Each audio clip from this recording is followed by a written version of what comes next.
Vamos lá, pra quem não entendeu absolutamente porra nenhuma aí do título desta live. Nós tivemos eleições na Colômbia hoje, né? A primeira vuelta, né? O primeiro turno das eleições colombianas, com uma vitória aí, né, do Abelardo Rodrigues, que é um outsider nessa eleição. Desacreditado, enfim, eu vou traçar aqui alguns paralelos do Abelardo com Renan Santos, né? Isso precisa ser falado, o Abelardo de la Espriella. O Renan Santos postou aqui este meme que eu achei brilhante. Inclusive, tô até ajudando a disparar ele aqui pra imprensa, porque ele diz o seguinte aí, pra quem é mais cegueta, tipo eu. Outsider, Javier Milei, El León, conhecido como El León, né? Curiosidade, né? Lá na Argentina, como eles têm uma regulamentação das pesquisas eleitorais, as pesquisas não podem divulgar o nome do candidato, né? Então os candidatos lá todos tinham o seu apelido, lá, o seu animalzinho, né? O Javier Milei era o León, a Patrícia Bullrich era Pato Bullrich, né?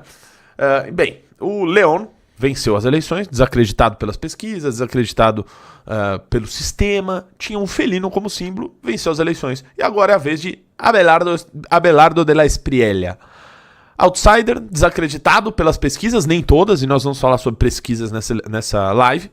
Também um felino como símbolo, El Tigre foi agora para o segundo turno e vai vencer as eleições, já estou cravando isso aqui, também não precisa ser um grande analista já para dar esse resultado.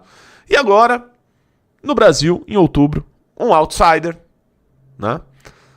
Desacreditado pelas pesquisas, desacreditado pelo sistema político, não faz parte de nenhuma, não tem o apoio de nenhum ex-presidente da República, né? Não é a continuidade de algum projeto que já governou o país, é uma novidade. Também tem um felino como símbolo, a onça do Partido Missão. Aguardem e vocês verão. O leão venceu, o tigre venceu. Em outubro, a onça vai vencer também, rapaziada. É isso aí, André Jacob. É a trindade dos felinos, porra. Tá? É a trindade dos felinos. E a gente vai falar sobre a eleição na Colômbia, que é o seguinte. Eu tenho um dado interessante aqui pra vocês, tá? Isso aqui quem me mandou foi o meu querido amigo David Pirajá. Tá? Então, o tão odiado David Pirajá. O que acontece? A nossa amada, querida, sensacional vereadora Amanda Vettorazzo esteve na Colômbia recentemente, acho que foi em janeiro, se não me falha a memória, e ela teve reuniões de altíssimo nível na Colômbia, nos representando. Ela esteve com o ex-prefeito Fico Gutiérrez, que inclusive concorreu à presidência. E a partir dessa reunião, ela teve contato com ninguém mais, ninguém menos que Abelardo de la Espriella. Amanda esteve lá em um comício com ele, pôde falar ali com ele, né? Que, vejam só, o partido dele é o Cremos, Missão. Tem tudo a ver, né? Amanda esteve lá, olha aí, junto com El Tigre. Olha aí. São sinais, né, pessoal? São sinais. Vou até comentar aqui, ó. Todo lugar que eu vou, eu comento Renan Santos. Opa! Eu comento... Sai daí, meu. Eu comento Renan Santos presidente em todo lugar, né? E ele tem uma cara meio de Nayib Armando Bukele Ortiz, tá? E a gente vai falar sobre isso, tá? Veja só. Qual foi a principal proposta de Abelardo de la Espriella? Foi ser um Nayib Bukele. Vazou, tá rico, né? Só vazou os stats aqui, quantos temos de audiência. Estamos batendo 1.000 pessoas, por favor, like na live. Vamos bater 2.500 na live de hoje, que é Domingão do Renatão. Aquele maravilhoso Domingão que você gosta. Esse dado aqui foi trazido por David Pirajá. Por quê? Porque eles fizeram muitos contatos lá na Colômbia, né? Inclusive aqui tem... a Amanda falou hoje com o prefeito Fico Gutiérrez, né? Lá foi prefeito de Medellín, candidato a presidente. Parabenizando ele pela vitória. E eles trouxeram esse dado aqui, pra gente dar uma olhada. Esse daqui é o mapa, né, colombiano, tal, separado, com os partidos mais votados, tal, né? Você vê ali, ó, um mais votado ali no centro, outro nas regiões periféricas. Por quê? Vocês me perguntam, que merda tem a ver esse mapa? Se você comparar com um mapa de áreas controladas, vamos dizer assim, pelo crime organizado, áreas onde tem grande influência da guerrilha, você vai ver que ela é praticamente igual, onde há maior concentração, com os votos da esquerda, né? Do candidato Ivan, né? Candidato do Gustavo Petro, né? Será que é coincidência, meus amigos? Esse gráfico aqui diz muito, tá? Esse gráfico aqui diz muito. E o Abelardo, ele veio com a proposta, o Ivan Cepeda, exatamente. Ele veio com a proposta muito clara. Ele veio com uma proposta buquelizadora. Buquelizadora. Não teve medo de dizer ou de deixar com que se fizesse comparações entre o nome dele e o nome do melhor presidente hoje, né, no mundo, que é Nayib Armando Bukele Ortiz, presidente da querida El Salvador.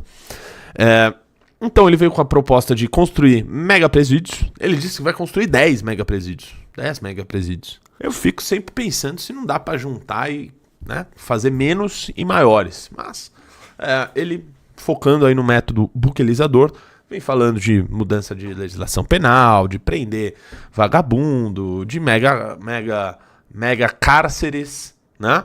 E justamente com essa proposta ele vence a eleição vence a eleição, né, no primeiro turno. Vai ter o segundo turno, que vai ser dia 21 de junho, ou seja, tem mais 20 dias de campanha. Porém, a eleição dele já é certa.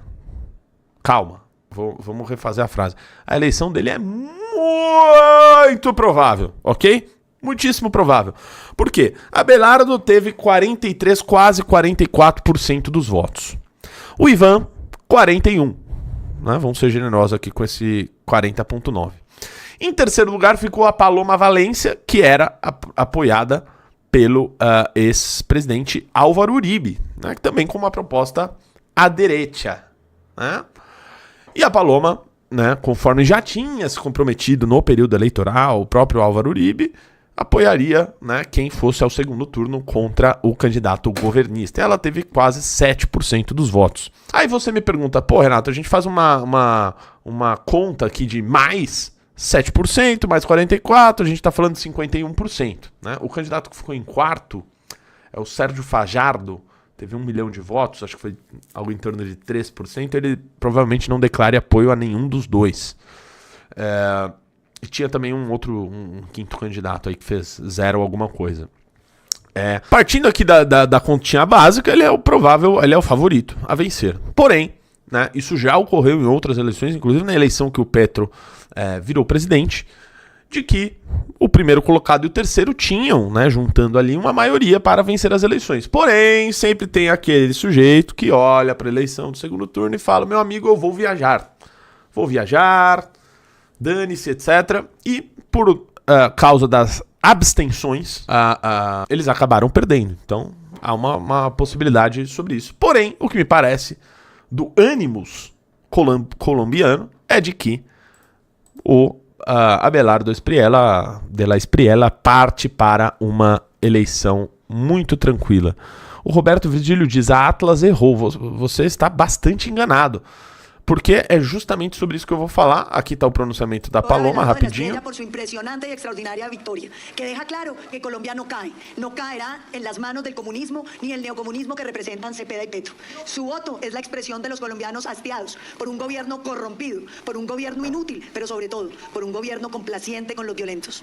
De manera personal, hoy, como Paloma Valencia, la mujer que quería ser su presidenta, anuncio mi apoyo al doctor Abelardo de la Espriella e invito a que derrotemos a Cepeda, a que el neocomunismo que impera en este país. Tal, aí, né, faz lá suas críticas ao comunismo. O Gustavo Petro é um presidente bastante à esquerda, tá? Então não vou julgar aqui os adjetivos. Mas Veja só quem acertou na Colômbia também, depois de ter acertado a eleição na Hungria. O que ocorre? Tá? Isso aqui é uma revista, né, chamada Semana, que tinha parceria com a Atlas Intel, né? É como, por exemplo, a Globo tem com a Quest, né? A Semana tinha com a Atlas Intel. E a Atlas Intel, ela sofreu duras críticas durante a eleição na Colômbia, né? Porque diziam, não, a Atlas tá maluca. A Atlas tá dizendo que esse cara, Abelardo de não sei o que, tá com tanta porcentagem assim que ele vai pro segundo turno. Nada a ver. A Paloma tá com o apoio do Álvaro Uribe, que foi presidente, que não sei quem que foi governador. E a Atlas falou, não. Inclusive publicaram isso aqui, né? Na semana, né? Se não me falha a memória, na semana das eleições. E foi duramente criticada. Tentaram suspender a pesquisa, né? Então aqui está dizendo: La encuesta que queriam callar. A pesquisa que queriam calar. A semana revelou os resultados do mais recente estudo eleitoral da Atlas Intel, que uma juíza do CNE deles, né, o Conselho Nacional Eleitoral, intentou censurar, que ela quis censurar. O Abelardo de la Espriella disparando no empate técnico com o Ivan Cepeda. E, né, dando aí o segundo turno.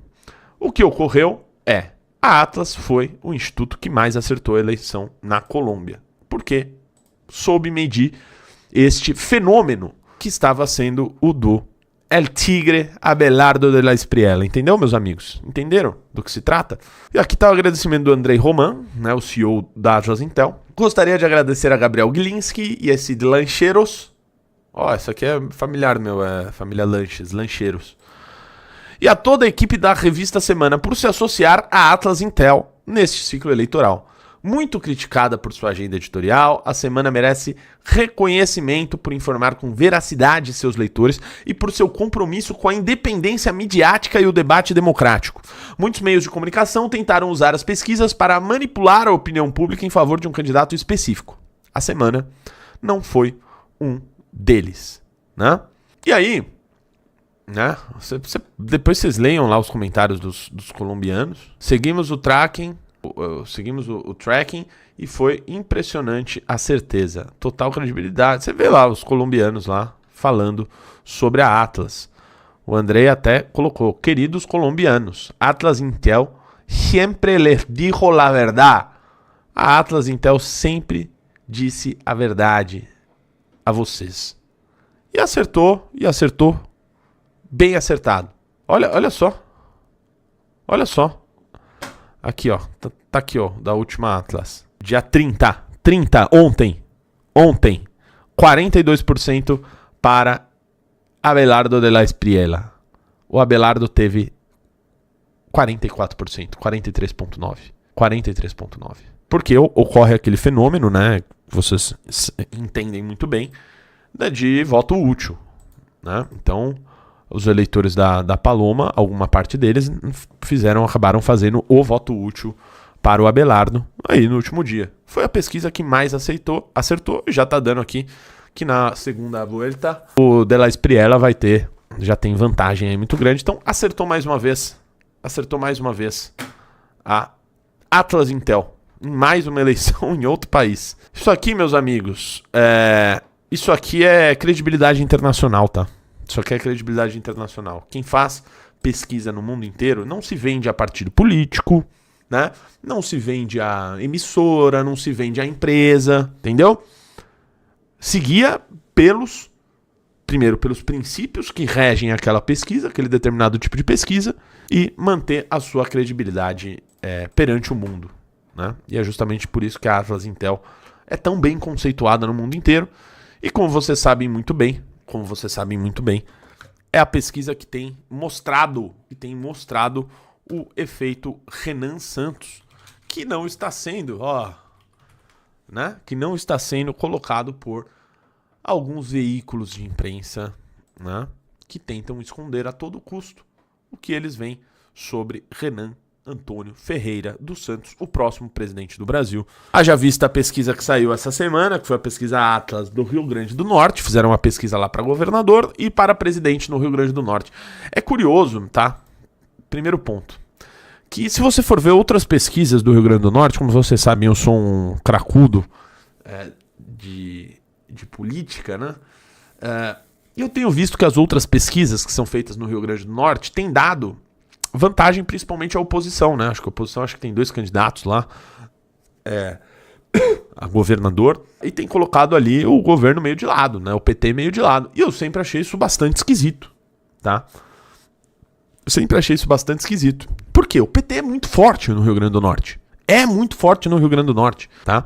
O Rio Grande do Norte foi um dos poucos estados em que o PT se manteve. Bahia, Rio Grande do Norte, Ceará. Tem mais um que eu tô esquecendo. Acho que ou só esses 3. Esses foram os estados em que o petismo se manteve na pior situação em que eles tiveram.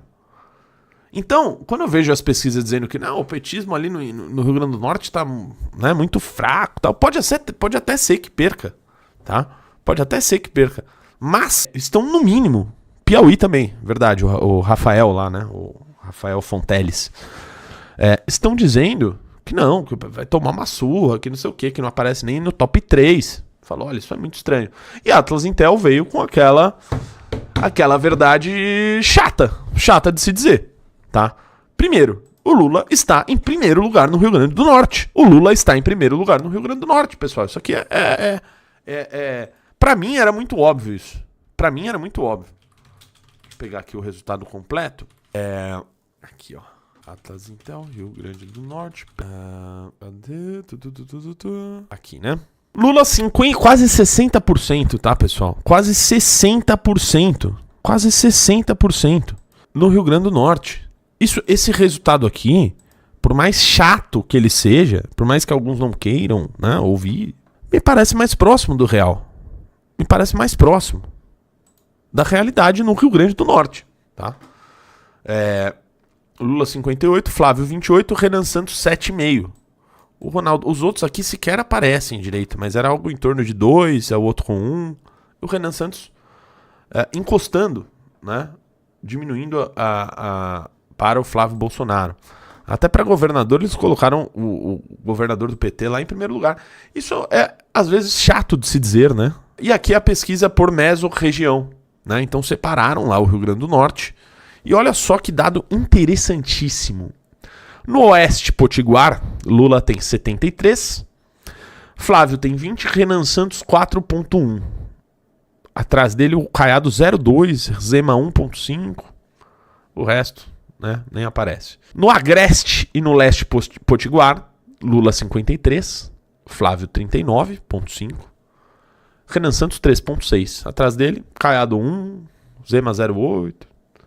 Central Potiguar. Olha só como a coisa já começa a mudar de figura. Lula 60, Flávio Bolsonaro 21, Renan Santos 14. Eu não diria, não é um empate, né? Porque acho que a pesquisa Atlas ela tem 1 ou 1,5 ponto de margem de erro, tá? Não sei se é 1 ponto e meio, tá, pessoal?